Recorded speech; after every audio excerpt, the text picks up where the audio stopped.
Sir आज गुरुपौर्णिमा आहे. बाळासाहेबांना तुम्ही नेहमीच गुरुस्थानी मानलेलं आहे. अशा कारणांमध्ये देखील बाळासाहेबांचं महत्त्व तितकंच अबाधित राहिलेलं आहे.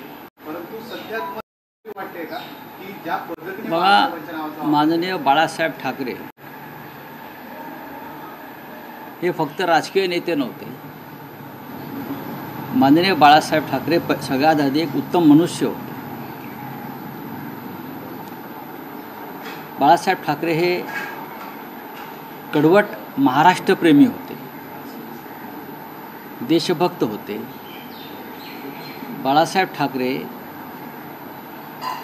हे व्यंगचित्रकार, पत्रकार आणि जबरदस्त असे फरडे वक्ते होते.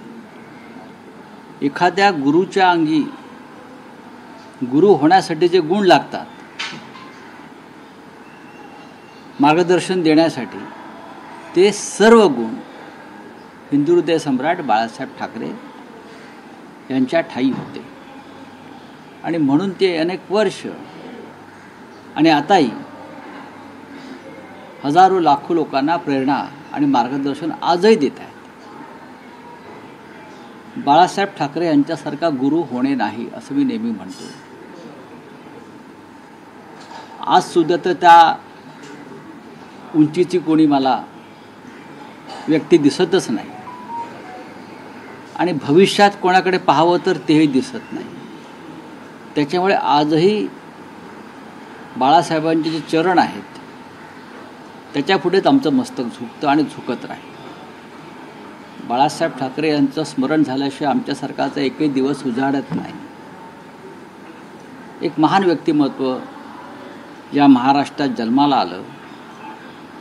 त्यांनी वर्षानुवर्ष आम्हाला सगळ्यांना मार्गदर्शन केलं, दिशा दिली आणि त्यातूनच आजचा महाराष्ट्र आणि अनेक पिढ्या उभ्या राहिल्या. काल इकॉनॉमिक टाइम्समध्ये एक वृत्त प्रसिद्ध झालं आज की शिवसेना मनसे एकत्र येईल, काँग्रेसने वेगळं लढावं. नेमकं वृत्ताच्या संदर्भात काय सांगता? नाही बघा, अशा प्रकारच्या बातम्या या आमच्या नावावर प्रसिद्ध होत आहेत. प्रश्न असा आहे की लोक असं विचारतात की इंडिया आघाडीचं भविष्य काय.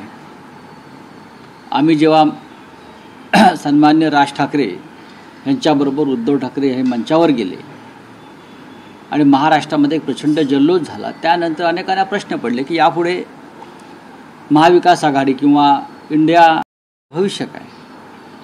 त्याच्यावर माझं उत्तर असं आहे की इंडिया आघाडी, इंडिया ब्लॉक ज्याला तुम्ही म्हणता, हा लोकसभा निवडणुकांसाठी निर्माण झाला. आम्ही एकत्र निवडणुका लढलो, आम्हाला चांगलं यश मिळालं लोकसभेत. पण लोकसभा निवडणुकीच्या निकालानंतर इंडिया ब्लॉकची एकही बैठक होऊ शकली नाही अशी खंत स्वतः शिवसेना ठाकरे ह्याने सुद्धा व्यक्त केली. अनेक नेत्यांसमोर इंडिया ब्लॉकच्या त्यांनी ही खंत व्यक्त केली. तर इंडिया ब्लॉकचा विषय हा राष्ट्रीय प्रश्नावर, राष्ट्रीय विषयांवर, पार्लमेंटरी अफेअर्स या संदर्भात आहे. लोकसभा, राज्यसभा